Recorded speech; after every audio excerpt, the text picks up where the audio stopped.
Hey mga brods, Cole Mitchek. Ito nga yung magpapadraft din sana dito. Pero na-draft din. Pero hindi nga ito nasa ng kontrata ng Reynoso and Elasto Painters. Ang dami ang pinag-tryoutan. Ito ni Cole Mitchek. Maski San Miguel Beermen pero hindi nga siya natuloy doon. Dito nga sa SMB dapat nga daw dito siya papapirmahan ng kontrata. Kaso nga lang ang dami ng fill-am guards ng SMB. So ito nga pong 6'1" point guard na ito. Ito naman pinag-iisipan na ito mga kabrods. Yes, pinag-iisipan na ito ng San Miguel Beermen na kunin. Dahil nga ito yung isa sa mga nakikitaan nila ng potential na maging future point guard nila in the future. Well, hindi rin naman na bata-bata dahil prime na rin naman niya ito sa edad ng 29 years old. Ito, napakahinog na nito ni Cole Mitchek. Ang dami na rin ng mga experience na ito sa ibang bansa.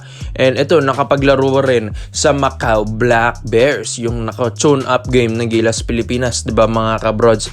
And kung mapapanood nyo siya doon, talagang isa siya sa mga nagdo-dominate doon sa kupunan na yun, mga kabrods. Kaya dito sa SMB, ay gusto nalang kunin. Ito pong si Cole Mitchek, well, alam din naman natin dito sa SMB, gusto nila ng mga ganito nagre-rebuild ng mga panibagong lineup, mga bata-batang players. Dito kasi sa SMB, alam din naman natin na isa rin sila sa mga magiging contender ngayon sa papasok na playoffs round. Dahil syempre, December na rin mga kabrods. And ito, papasok na tayo ng playoffs, gusto rin ng SMB i-finalize na yung line-up nila. Kaya nga dito sa SMB ngayon, gusto nilang makuha at ma-recruit. Ito pong si Cole Mitchek. Pwede. Bakit? Syempre na-draft. Unang-una na-draft sa PBA. Tapos, alam na rin yung laruan. Nakapag-tryout na rin sa SMB. Pero yun nga, sa San Miguel Beermen, gusto nilang makuha si Cole Mitchek. Pero yun nga mga kabrods, kailangan nilang mag-sacrifice.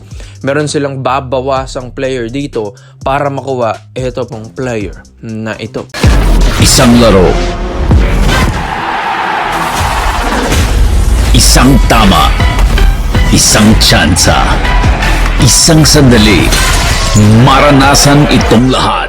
1xBet. At suportahan ang paborito mong koponan sa PBA games natin, All Filipino Cup and NBA Games Season 2025 to 2026. Hindi rin naman na sila talo dito kay Cole Mitchek dahil tignan nyo naman yung stroke nito, yung bitaw ng tres na ito mga kabrods.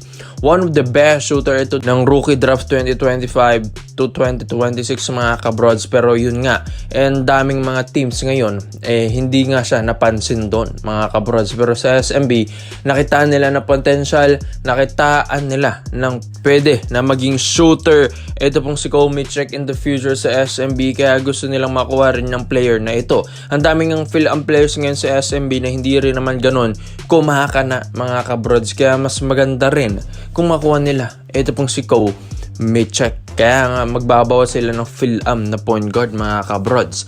And ito sa SMB, syempre, pag-iisipan pa rin naman nila ito. Lalong-lalo na syempre kakatapos lang ng Gilas Pilipinas din natin mga kabrods. Kaya gusto rin ng SMB makapag-focus din dito sa SMB lineup after ng Gilas stint. Dahil syempre nakafocus din dito sila Boss Al and SMC Management. And kaya nga gusto rin naman ng SMB na mas mapalakas palalo ito pong Beermen lineup. Dahil gusto rin nga nila makapag-champion ulit ang Beermen ngayong season na naman. Back to back itong mga kabrods. Kaya hindi rin ako magugulat kung ang San Miguel Beermen ay makakapag-champion ngayong season. Dahil syempre, isa rin sa mga dahilan kung makuha nila ito pong si Cole Mitchek. Yes, so why not, diba? Subukan nila ito pong player na ito, shooter rin naman.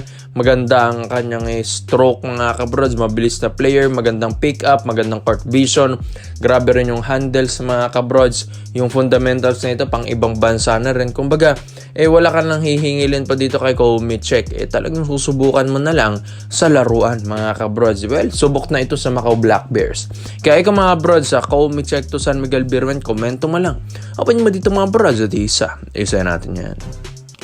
Dito naman po tayo sa kabinabalita naman natin mga brods. Ito nga, Jamie Malonzo. Yes mga kabrods. Ito po kasi si Jamie Malonzo balik Gilas duty na naman. Kahit nga despite sa mga nangyari sa kanya na inalis ang Ginebra, umalis sa Ginebra. Tapos pumunta ng Kyoto Hanaris sa Japan, pero 5 games lang, inalis na yung kontrata niya doon. Mga kabrods, kahit ganyan, winelcome nga daw siya ng mga Gilas players, maski si na Coach Tim Cone dito, mga kabrods, kahit yun na yung mga naging issue sa kanya. Yes, mga bro, syempre welcome na welcome pa rin naman yan si Jamie Malonzo dito sa atin, maski sa Gilas Pilipinas. Kaya nga, sabi nila, ayun din sa reports and rumors natin, mga kabrods, na ito pong Barangay Nebra San Miguel, parang nahuhulog na rin yung loob dito kay Jamie Malonzo, parang naaawa na rin, and parang kailangan din kasi nila ng isang Jamie Malonzo ngayon. Struggling ngayong All Filipino Cup season, tapos nawala pa yung mga 5 players na dito sa Nebra, di ba mga kabrods? L.A. Tenorio, ito pong si Bon Pesumal, Maverick Amisi, Jamie Malonzo, di ba mga brods? Yung mga players na yan, napakalaking bagay niyan. Kailangan mong maibalik din talaga si Jamie Malonzo, dahil bago nga ito umalis, siya yung leading scorer, one of the leading scorer rin ng Barangay Nebra that time. Kaya malaking bagay na makuha ulit ng Hinebra ito. Kung hindi man siya nag-fit doon sa Japan, sa Kyoto Hanaris, pero mas fit talaga siya sa sistema ni Coach Tim Cone. Kaya nga, di ba, hindi pa rin siya inaalis sa Gilas full lineup natin, mga kabrods. Kaya ito, syempre sa tagal niyang magpa-practice dito, mga 2 weeks dyan magpa-practice bago yung laban natin sa Guam next week, mga kabrods. Yes, pati sa December. And ito, mga brods, 2 games yan.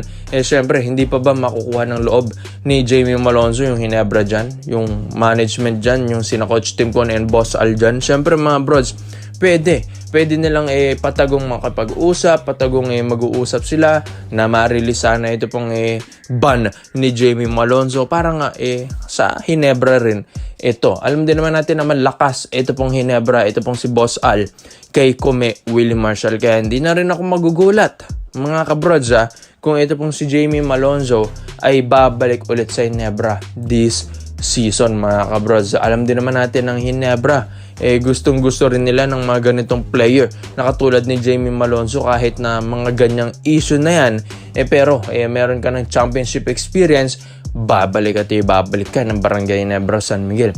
And may mga reports din and rumors tayo na parang si Sten din, inaayos na rin ito ng Hinebra, inaayos na rin para makabalik dito sa Barangay Nebra San Miguel. Struggling ang Hinebra, sabi nga rin ni Scotty Thompson, ang tagal na nilang di nagcha-champion, tapos alanganin pa sila ngayong elimination round, baka malaglag pa sila, hindi makapasok ng playoffs, di ba mga brods? Dismayado na naman yung mga fans na ito. Kaya nga, mga kabrods, kung gusto nyo ng panibagong persa, mas maboost sana ito pong Hinebra, dapat ibalik nila ito pong si Jamie Malonzo. Yes, alam din naman natin, pagkakamali rin naman niya yun na pumunta ng ibang bansa, iniwan ng Hinebra.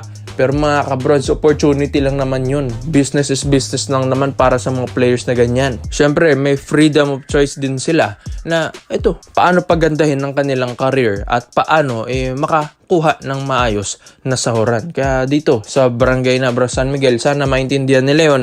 Pero syempre, sana nga makuha nilang loob neto po ni Boss Al and Coach Tim Cone ng agent ni Jamie Malonzo. Kaya sa tingin nyo, mga brods, dapat bang maibalik ng Hinebra ito pong si Jamie Malonzo? At sa tingin nyo, dapat bang isang tabi na yung mga issue na yan, mga kabrods, para nga maibalik si Jamie Malonzo? At ito, good luck sa Gilas Pilipinas at sana ma-prove ni Jamie Malonzo. And magpakitang Gilas sana siya, lalo dito sa Gilas Pilipinas games natin. Kaya komento mo lang ang opinion mo dito, mga brods, at isa natin yan. Salamat po sa panonood, mga brods. This is Kings Basketball Trade Hoops. Yun lang, I'm out.